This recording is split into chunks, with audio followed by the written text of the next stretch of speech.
Welcome back, everyone, to Global War 1914 and Operation Albatross. This is going to be the first official turn for this playthrough, and we're going to kick it off here with Germany in the spring of 1912.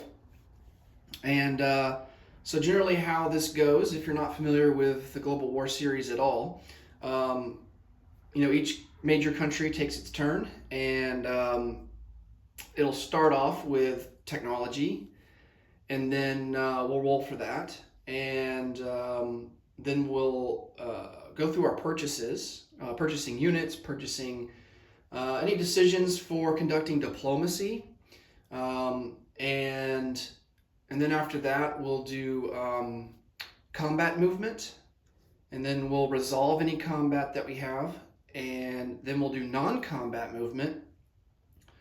And then after that, we'll place any units that we've purchased, and then that will round out the turn. There's also some other things that might take place in between, mostly at the beginning of the turn, before the purchase phase, or before rolling for diplomacy. You might have some ships that need repairing. And so that would take place at the very beginning of the turn. And then those ships would not be allowed to conduct any combat or non-combat. They would have to stay in port to finish off those repairs. And then they would be eligible for use the next turn. All right, so for Germany, let's get started with them. So I'm going to go through our tech roll decisions here. So technology is based off of, or at least the number of tech rolls that you get is based off how many major factories you have. And so for Germany, we have one here in Berlin, and then we also have another one here in Western Germany. Eventually I do want to upgrade this factory here in Bavaria to a major, but here in the prequel, it's going to be difficult to really justify doing that early on in the game here, because we're just not making a whole lot of money early on.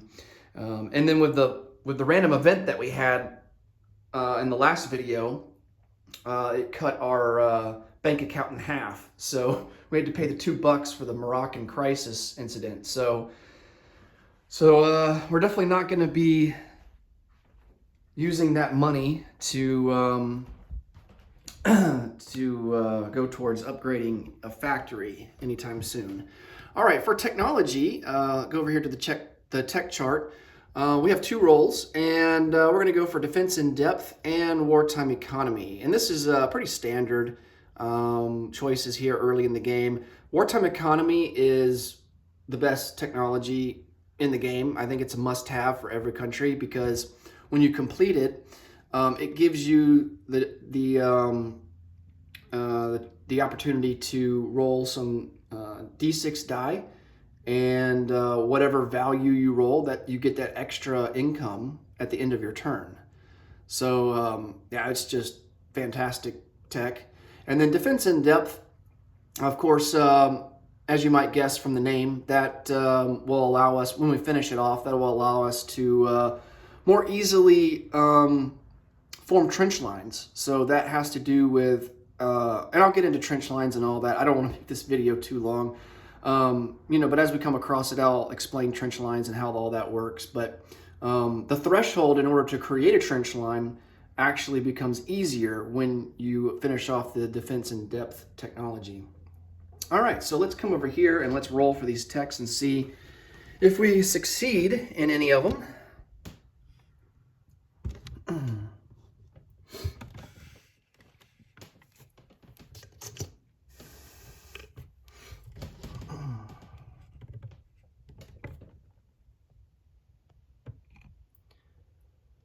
All right. So the black die here is going to be defense in depth, and then the yellow is going to be wartime economy. And for defense in depth, well, for both of them, we need a 7 or higher. Okay, it looks like we failed on defense in depth. That's a 6. And then we hit a 9 for wartime economy. All right, so we'll just come over here and move up wartime economy to stage 1.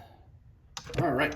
So next we'll go through our purchases, and since our bank was eviscerated a little bit during the random events, we only have $2 to spend. We're going to spend it on a militia upgrade for the Federales down there in Mexico, and he'll go into Oaxaca, which is right here.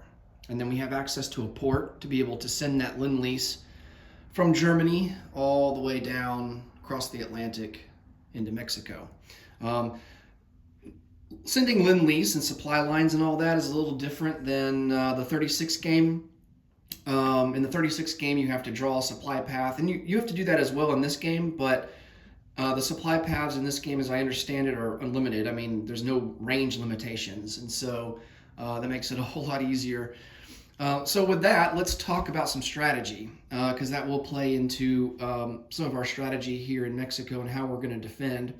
We don't have any combat moves. We're not going to conduct combat. We are kind of stretched out. We do own a lot of territory here in Mexico, but we are we don't. You could argue that we don't have the forces necessary to defend all of it. So we're going to try and consolidate some things and prioritize some territories that we think will give us a better chance of defense, and make it more difficult for the revolutionaries as they look to expand. And so terrain is going to play a major factor in that decision. Of course, Mexico City, Western Mexico, Chihuahua, not Coahuila, and Baja are all mountain territories. So these are going to be, good territories for us to defend. And, these territories over here, Coahuila, Eastern Mexico, Veracruz, Oaxaca, attackers would get their normal attacking values. They wouldn't be reduced by 1 like it would be in the mountains. And so, these are going to be more difficult to defend. And so we might want to shy away from